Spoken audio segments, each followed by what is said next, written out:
Welcome to SSC GS Junction. Here you will find the easiest methods, high quality notes, shortcut tricks and daily current affairs. नमस्कार। आज हम बात करने वाले हैं भारत की उन नदियों की जो पश्चिम की ओर बहती हैं। ये टॉपिक प्रतियोगी परीक्षाओं में अक्सर पूछा जाता है, तो चलिए समझते हैं कि इनमें ऐसा क्या खास है। तो सवाल ये है कि आखिर क्यों परीक्षा लेने वाले इन नदियों के इतने दीवाने हैं। देखिए, बात सिर्फ भूगोल की नहीं है। ये एक ऐसी अनोखी नदी प्रणाली है जिसकी कुछ गिनी चुनी पक्की विशेषताएं हैं, और यही बातें इसे परीक्षा के सवालों के लिए एक परफेक्ट टॉपिक बना देती हैं। चलिए सबसे पहले एकदम बेसिक चीजें समझ लेते हैं। भारत की ज्यादातर बड़ी नदियां पूर्व की ओर बहती हैं, लेकिन ये नदियां पश्चिम की ओर बहकर अरब सागर में गिरती हैं। और सबसे जरूरी बात, ये डेल्टा नहीं बनाती, ये बनाती हैं मुहाना यानी एस्चुरी। आसान भाषा में कहें तो ये एक गहरी घाटी जैसी जगह होती है जहां नदी सीधे समुद्र के खारे पानी से जा मिलती है। तो इन सभी नदियों में कॉमन क्या है? क्या इनका कोई सीक्रेट कोड है जो इनकी सारी आदतें बता दे? जी हाँ, बिल्कुल है। और अब हम उसी पश्चिम प्रवाह कोड को डीकोड करने वाले हैं। देखिए, इन सब नदियों का एक खास प्रोफाइल है। ये मानसून की बारिश पर जीती हैं, ज्यादा लंबी नहीं होती, और पश्चिमी घाट की खड़ी ढलानों की वजह से इनकी रफ्तार बहुत तेज होती है। और इसी तेज रफ्तार के कारण ये अपने साथ लाया हुआ मलबा जमा ही नहीं कर पाती।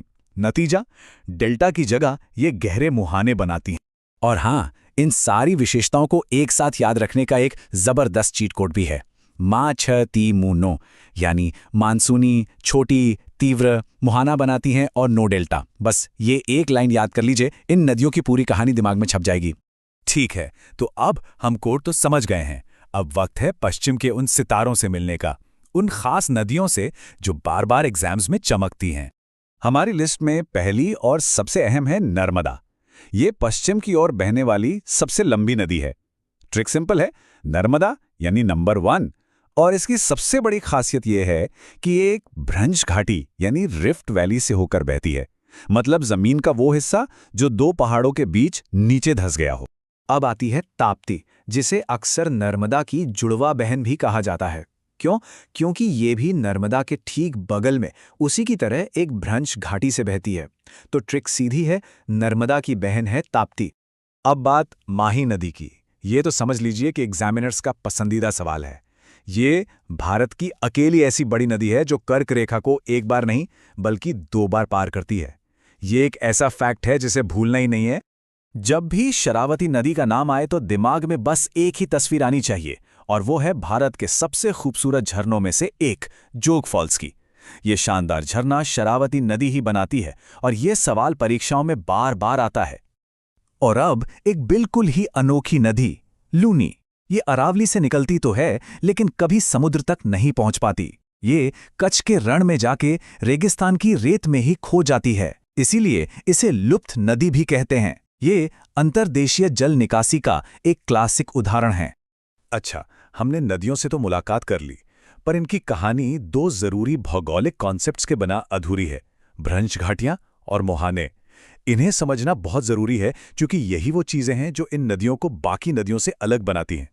जैसा कि हमने पहले भी बात की, नर्मदा और ताप्ती भ्रंश घाटियों से बहती हैं। इसे याद रखने की एक सुपर सिंपल ट्रिक है, NT। N से नर्मदा और T से ताप्ती। तो आखिर ये मुहाना है क्या भला? सोचिए, जब कोई नदी खड़ी ढलान से पूरी रफ्तार में आकर समुद्र से मिलती है, तो वो अपने मलबे को फैलाने के बजाय समुद्र में एक गहरा रास्ता सा बना देती है। बस इसी गेटवे को मुहाना कहते हैं, जो डेल्टा से एकदम उल्टा होता है। और इस पूरे कॉन्सेप्ट को याद रखने का सबसे आसान तरीका यह है, अगर नदी पश्चिम की ओर बह रही है तो वो मुहाना ही बनाएगी। बस वेस्ट इक्वल्स एस्चुरी, इतना ही याद रखना है। ठीक है, अब तक हमने जो भी सीखा उसे परखने का समय आ गया है। चलिए एक रैपिड फायर राउंड खेलते हैं और देखते हैं कि ये ट्रिक्स कितनी काम आती हैं। पहला सवाल बहुत ही सीधा, सबसे लंबी पश्चिम प्रवाही नदी कौन सी है? बिल्कुल सही, नर्मदा। ट्रिक याद है ना? नर्मदा मतलब नंबर 1। अगला सवाल, वो कौन सी नदी है जो कर्क रेखा को 2 बार काटती है? ये थोड़ा मुश्किल हो सकता है। और इसका जवाब है माही। याद रखिए, ये नदी कर्क रेखा को 2 बार हाय बोलती है। और आखिरी सवाल, मशहूर जोग फॉल्स कौन सी नदी बनाती है? एकदम सही, इसका जवाब है शरावती नदी। शरावती और जोग ये दोनों नाम एक दूसरे से जुड़े हुए हैं। तो अब हम इन पश्चिम की ओर बहने वाली नदियों के सारे राज जानते हैं। ये कहाँ से आती हैं, कैसे बहती हैं और कहाँ जाती हैं। लेकिन एग्जाम के इन फैक्ट से हटकर एक बड़ा सवाल भी है। इन सभी नदियों में से वो कौन सी नदी है जिसने न सिर्फ भूगोल को बल्कि अपने रास्ते में आने वाले इलाकों की संस्कृति और अर्थव्यवस्था को भी सबसे ज्यादा प्रभावित किया है? ये एक सोचने वाली बात है। Thank you for watching. If you found this video helpful, don't forget to like, share and subscribe. Download free notes. Link is available in the description.